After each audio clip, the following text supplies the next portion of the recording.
यहाँ पे हमारा माइक खराब हो गया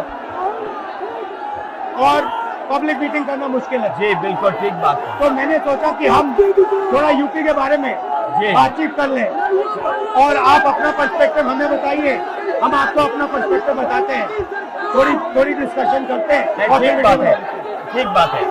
मैं समझता हूँ कि जब माइक खराब हो गया हम दोनों बात करेंगे, वो रिकॉर्ड होकर के जाएगी तो लोग बेहतर और अच्छा समझेंगे और अच्छा रिजल्ट आएगा। और क्योंकि सोशल मीडिया से वेल कनेक्टेड है तो सब लोगों को जानकारी मिल जाएगी कि हम और आप क्या बोल रहे हैं। यूपी जो 80 सीटें दे रहा है, इसमें 79 सीटें समाजवादी पार्टी, कांग्रेस, इंडिया गठबंधन जीत रहा है। एक जो क्यूटो है उसमें हम और आप लड़ाई में हैं। और इस बार क्यूटो नाम कैसे जापान वाला ही है ये क्यूटो, क्योंकि जो प्रधान सांसद हैं उन्हें सपना दिखाया था काशी के लोगों को कि दुनिया की सबसे बेहतर सिटी बनेगी क्यूटो। तो क्यूटो बनी नहीं बनी काशी के लोग ये तय करेंगे और फिर वोट डालेंगे। तो इस बार मन मर्जी नहीं चलनी है, मन की बात नहीं चलेगी, हमारे आपकी बात और 140 करोड़ लोगों की बात और संविधान की बात होगी। और आपने देखा, हम सब ने देखा कि यूपी को नरेंद्र मोदी जी ने बेरोजगारी का सेंटर बना दिया और इतनी बेरोजगारी की है। ये जितने बच्चे दिखाई दे रहे हैं ये दिखाओ, वो लोग हैं दिखाओ जो अग्निवीर या पेपर लीक जिसकी वजह से इन्हें नौकरी नहीं मिली है और ये सब रोजगार नौकरी चाहते हैं। बीजेपी ने जो झूठे सपने दिखाए थे इन्वेस्टमेंट मीट के, जो झूठा सपना दिखाया था डिफेंस एक्सपो का, जो सपने बेचे थे G20 में, लेकिन इन नौजवानों को न नौकरी मिली न रोजगार मिला, आज ये खाली हाथ हैं। तो इसलिए हमें और आप मिल के जो आपने कहा, जो इंडिया गठबंधन कह रहा है कि 30 लाख बच्चों को नौकरी दी जाएगी, उस दिशा में हम लोग काम करेंगे। और पहली नौकरी पक्की स्कीम जिसके माध्यम से हर ग्रेजुएट को नौकरी का अधिकार, बेहतरीन ट्रेनिंग और बैंक अकाउंट में 1 लाख रुपए साल के। आपने नोट किया कि मोदी जी खटाखट बोलने शुरू कर दिए। ये आपके खटाखट के बाद वो रटारट खटाखट कर रहे हैं। अच्छा आप एक बात बताइए, मुझे क्यूरियोसिटी है, थोड़ा आप अपने पापा के बारे में मुझे बताइए जी। मुलायम सिंह यादव जी के बारे में बताइए। आपने उनसे क्या सीखा? नेताजी और उनके साथ के लोग बिल्कुल जमीनी राजनीति करते रहे। हालांकि नेताजी कुश्ती, पहलवान और गांव के थे। करते हो कुश्ती? नहीं, मैं कुश्ती नहीं कर पाया जीवन में, क्योंकि मैं मिलिट्री स्कूल में चला गया तो कुश्ती नहीं कर पाया। लेकिन नेताजी इसीलिए धरती पुत्र बोले गए कि वो जमीन की बात को समझते थे। धरती पर जो लोग हैं उनकी क्या भावना है उसको लेकर के वो आगे बढ़ाना चाहते थे। और आपका इस क्षेत्र से और इस शहर से आज का लगाव नहीं है, न जाने कितने सालों पुराना लगाव है। जो इमोशनल कनेक्ट आपका इस शहर और शहर से है वो शायद और किसी राजनीतिक परिवार का नहीं होगा। तो नेताजी से उनका हार्डवर्क और अपने लक्ष्य के लिए लगातार काम करते रहना, जो गैर बराबरी की लड़ाई डॉक्टर राम मनोहर लोहिया यहीं लड़े थे। हालांकि हमारी आपकी विचारधारा की यहाँ टकराव रहा, लेकिन हमारे व्यक्तिगत या जो सिद्धांत में कभी समझौता नहीं हुआ। सिद्धांत को लेकर के हमने आपके साथ खड़े हुए और कई बार खड़े हुए, और आपकी भी पार्टी सिद्धांत से बहुत करीब रही समाजवादियों के।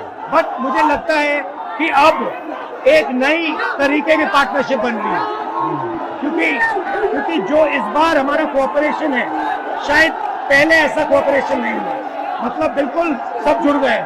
सबसे अच्छा ये है कि जितना उन्होंने कहा 2 लड़कों की जोड़ी, उतना युवा आपसे, हमसे, इंडिया गठबंधन से और जुड़ गया।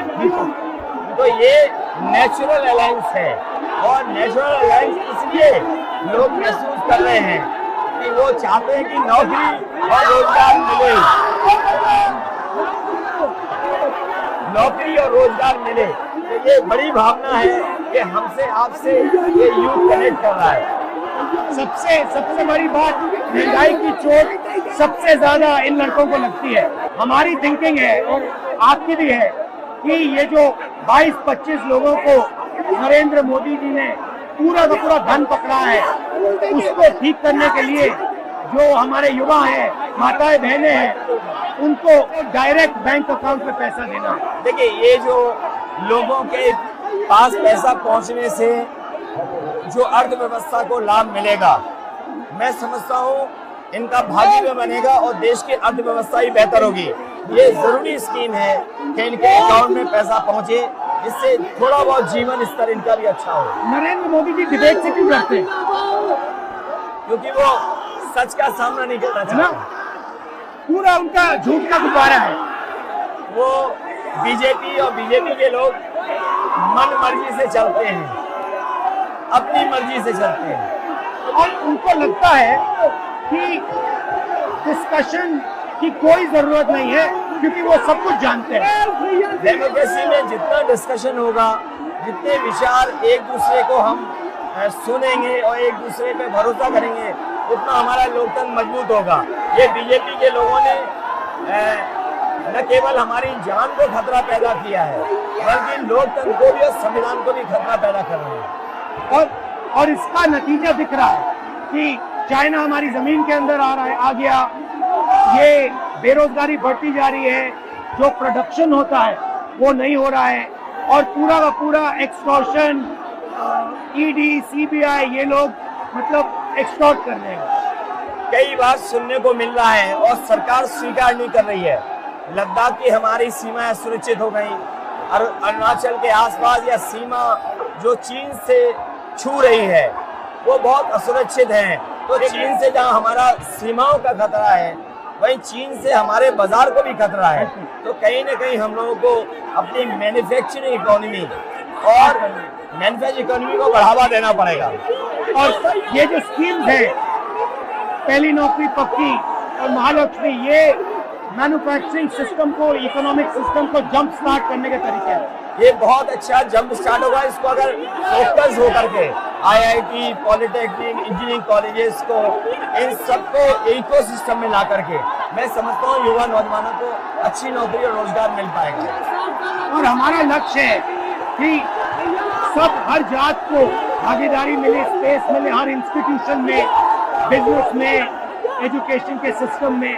तो वो हमारा, हम दोनों का लक्ष्य है। बिल्कुल। और क्योंकि जो बात सभी दल कहते थे, आज इंडिया गठबंधन कांग्रेस भी कह रही है कि सामाजिक न्याय जरूरी है, जाति जनगणना जरूरी है। देश के लिए ये बड़ी चीज है। जो दुनिया में अमेरिका है, यूरोप है, अपने उन लोगों के लिए जो पीछे छूट जाते हैं, उनके लिए कुछ काम करते हैं। तो हमारा जो देश जाति के आधार पर पिछड़ा है, तो इसको आगे बढ़ाने के लिए ये बड़ी भूमिका होगी इस बार। बहुत अच्छा लगा, अच्छी बहुत अच्छी मीटिंग है। मुझे लगता है कि ये यूनिक मीटिंग है क्या?